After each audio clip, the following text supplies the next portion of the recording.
Hey everyone, welcome back to the Talking North podcast. A defeat to the Sydney Swans at the SCG concludes our AFL men's season. We finished the season on 9 wins and in 14th place. Although a disappointing end to the season, only winning one of our last 7 or so games, I think, personally, I see it as a positive season, and looking at my pre-season predictions, I had us finishing 14th.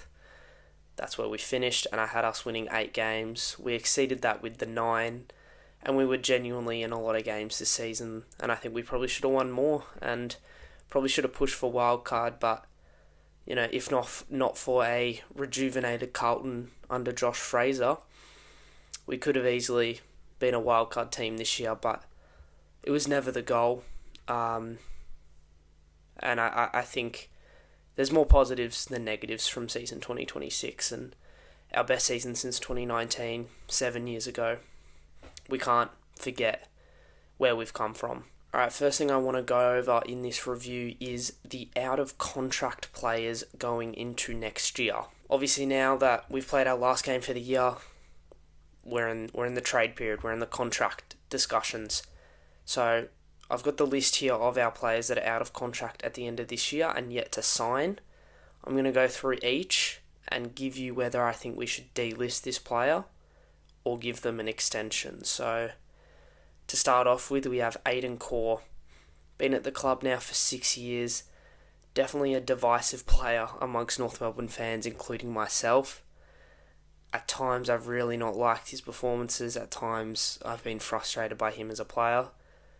But I think in the latter stages of this year, he's put in some decent performances against some pretty good key forwards.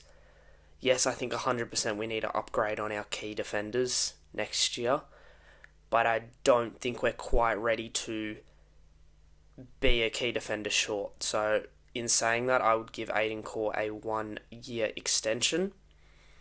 Next up, we have Bailey Scott.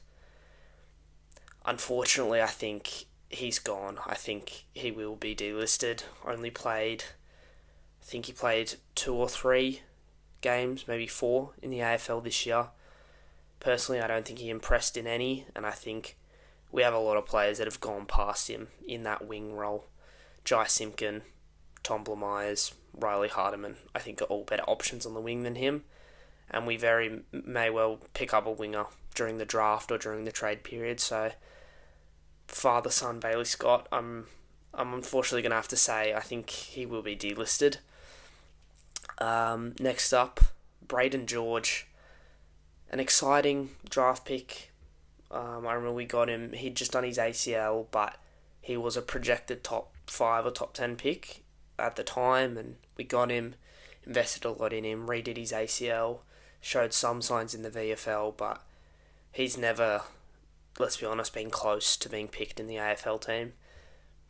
Can't remember a game where he was even emergency in the team, and I can't remember a game where I was like, we should pick Braden George, and yeah, not to be harsh, he's not been close to AFL selection, and unfortunately I think that means we'll delist him.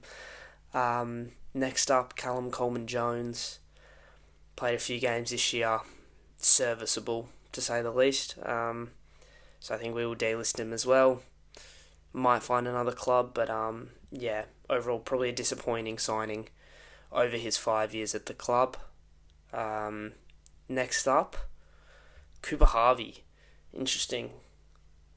A player I really like, a player I've liked what I've seen from him, and I think he had some good games this year on the half-back. So I would absolutely give him a contract extension. Whether he'll get it or not, I'm not sure, but I think he's done enough this year. And I think ultimately, down the line, I hope he can maybe take Caleb Daniels' spot as the distributor out of our backline, because I think he's a really good user of the ball, and I think there's a place for him in our team for sure. Next up we have Josh Goda. I think that's pretty obvious. Contract extension. He's he's had a few weeks where he's been managed since he's been back, but I feel like every game he's played since his AFL return, he's been really solid, and he's part of our future backline. So Josh Goda, 100% an extension, probably just a 1 year because of his injury history, but I think it's a pretty comfortable contract extension for Josh Goder. Next up, Luke Urquhart, an interesting one. He hasn't been that close. I don't know if he's ever been an emergency or in discussion to play an AFL game in his first 2 years, but he's been unlucky. A first year where he was just in the VFL team trying to work his craft, and I remember them saying in this pre-season back in Feb that Luke Urquhart's close to getting an AFL game, and unfortunately he's just had a lot of injuries this year, and it's only recently in the last month or so just started to get some consistent footy in the VFL. So in saying that, contract extension, I think he gets a year, because I think he could play a role in our midfield in the future. I think he could be a good role player, and I've liked what I've seen from him. So I think it would be a wasted opportunity to delist him. I think he hasn't had the opportunity yet to show what he's made of, and I'd like to see Luke Urquhart get an extension. Next up, Oliver Griffin. Don't really have to talk about this one too much. Contract extension. Only got him in the mid-season draft, and they've got the weird thing where it's only a 6-month contract. He'll get a 1 year. I was disappointed to see that he didn't get a debut this year, but I think next year, pretty early on, he'll get a game. I think there's a few players from the game against Sydney on the weekend that maybe Oliver Griffin could have played ahead of. So I kind of wish he got a debut, but he's played some excellent footy in the VFL since we drafted him. Kicked 3 goals on, I think, 5 or so occasions. He's a player in the making for sure. Next up, Riley Hardiman. This one's been discussed a little bit. We have a 2-year contract on the table for him, so we obviously value him as a player. 2-year extension is showing a lot of confidence that we want him in our future team, but he is yet to accept it, and I think we've had it on the table for a while. We even had it on the table when he wasn't even in the firsts, when he was getting dropped, and it was just a bit like murky what his role was in the team, if he was necessarily going to be in the AFL team. But he ended the season playing the last 3 or 4 games in the AFL. I hope he accepts it. I really, really do.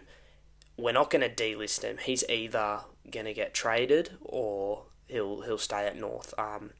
So yeah, if it was up to me, Riley Hardiman stays at the club. It's just whether or not he accepts the contract extension, and only time will tell. But yeah, next up, River Stevens, father-son pick from a few years ago, pretty late in the draft. I think we kind of picked him because we had an extra spot on the list. He showed some signs in the VFL. He's a crafty small, but I don't think he's had an impact on the VFL, enough of an impact on the VFL for us to guarantee him AFL footy within the next year or so. So unfortunately for River, I think he will get delisted.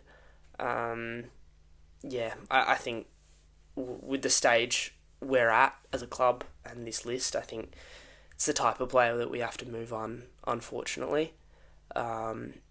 Just to reiterate, it's always a difficult time of the year for the club when you have to go through these players. You know, obviously it's such a strong environment at North Melbourne, and this is their job. Like, it feels like odd talking about like, fire this person, don't fire that person, because if you think about it in the job force, that's what we are talking about. But I think it's the industry, and it's always an interesting discussion point. Players out of contract, just want to reiterate that, because no harsh feelings towards any of these players.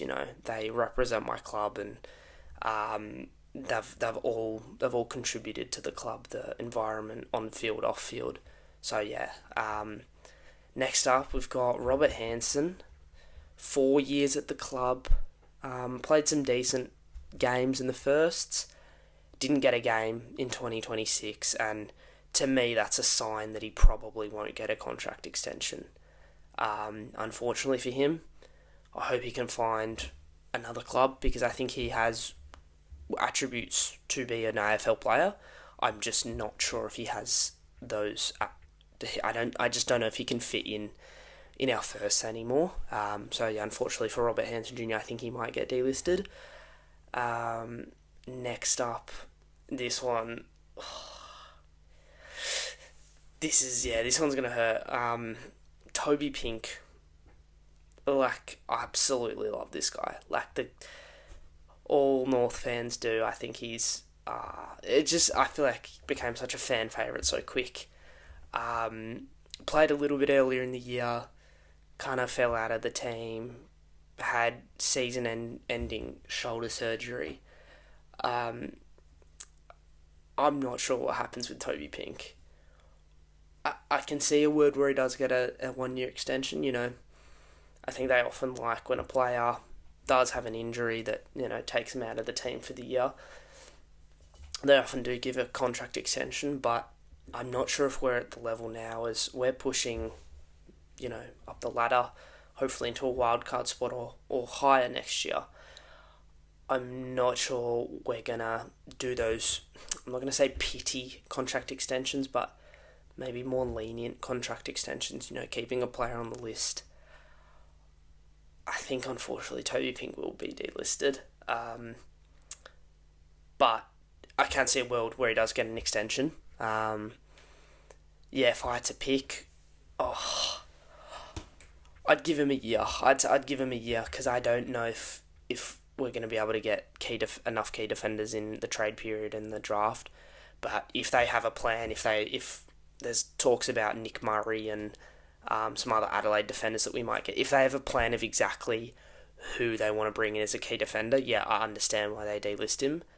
I just think he's good to have there as backup if we're unable to acquire key defenders in this trade period. So, Toby Pink, I'm not sure, but I'm leaning towards probably delisted. And then the last two here, we've got Zach Banch. I think this one's pretty obvious contract extension. He has been awesome this last month.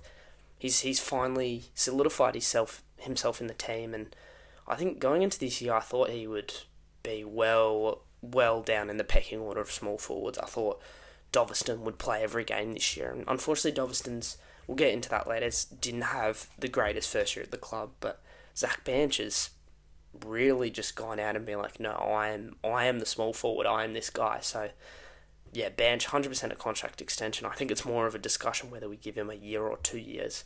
I think a year is good. I like the idea of a 1-year extension.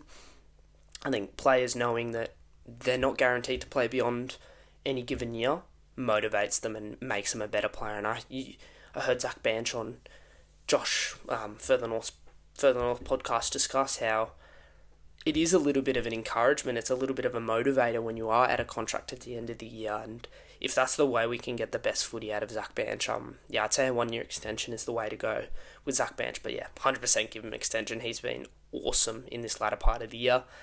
And then last up, we've got Zane Dersma. Similar to Riley Hardiman, we have a 2-year extension on the table for him, but heavy reporting has come out about him to Melbourne. Has a good relationship with Stephen King. Melbourne are interested in bringing him into the club.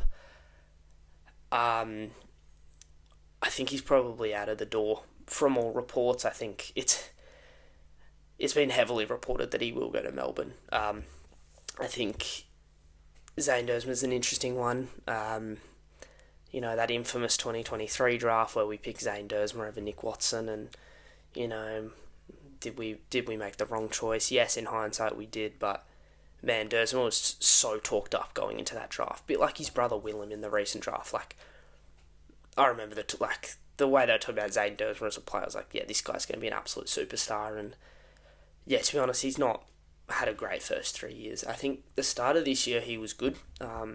He was averaging like a goal or two to start the season. I was thinking, we've got a player here, and he was kind of scoring and not getting much of the ball, but scoring whenever he got it. And I think when the scoring dried up, when his accuracy went off, got dropped, had that season-ending surgery, and I think a fresh environment could be the best thing for him. And